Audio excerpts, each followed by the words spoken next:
ഇന്ന് ഞാനൊരു പച്ച മാങ്ങ ഹൽവയായിട്ടാണ് വന്നിരിക്കുന്നത്. ഈ ഹൽവ എന്ന് കേൾക്കുമ്പോൾ തന്നെ എല്ലാവരെയും പോലെ എനിക്ക് ഓർമ്മ വരിക കോഴിക്കോടാണ്. ഈ കോഴിക്കോടിന് എൻ്റെ ജീവിതത്തിൽ ഒരുപാട് ഓർമ്മകളുള്ള സ്ഥലമാണ്.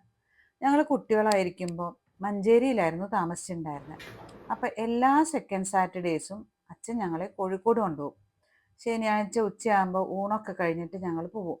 പോയിട്ട് അവിടെ ചെന്നിട്ട് ഒരു സിനിമയും അല്ലെങ്കിൽ സർക്കസ് ഏതെങ്കിലും ഒന്ന് കണ്ടിട്ട് ഞങ്ങൾ പുറത്തുനിന്ന് ഫുഡൊക്കെ കഴിച്ച് അന്ന് അവിടെ താമസിച്ച് പിറ്റേ ദിവസം രാവിലെ തിരിച്ചു പോരും. അപ്പം തിരിച്ചു പോരുമ്പോൾ ഞങ്ങൾ ഹൽവ മേടിച്ചിട്ടാട്ടോ വരിക. അപ്പം അന്ന് ചുവപ്പും മഞ്ഞയും മാത്രമേ ഹൽവ ഉള്ളൂ. പിന്നെ കുറേ കഴിഞ്ഞപ്പോൾ കറുപ്പും വരാൻ തുടങ്ങി. അങ്ങനെ ഞങ്ങൾ ഹൽവയൊക്കെ മേടിച്ച് വീട്ടിൽ വന്നിട്ട് അപ്പുറത്തും ഇപ്പുറത്തും ഉള്ളവർക്കൊക്കെ മുറിച്ചു കൊടുക്കും. അപ്പം എൻ്റെ ഈ പച്ചമാങ്ങ ഹൽവ നല്ല സ്വാദുണ്ട് കേട്ടോ.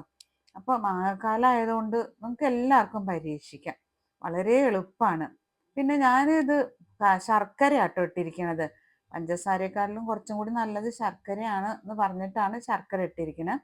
ഇത് പഞ്ചസാര ഇട്ട് ഉണ്ടാക്കുകയും ചെയ്യാം, കളറും കൊടുക്കാം. വേണമെങ്കിൽ പച്ച ഫുഡ് കളർ കൊടുത്താൽ പച്ച കളറും ആവും.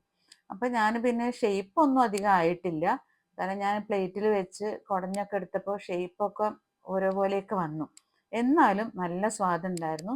ചെറിയൊരു പുളിപ്പും അതേപോലെ തന്നെ മധുരമായിട്ട് നല്ല നല്ല ടേസ്റ്റുള്ള, എന്താ പറയുക, ഒരു അടിപൊളി ഹൽവയായിരുന്നു കേട്ടോ ഇത്.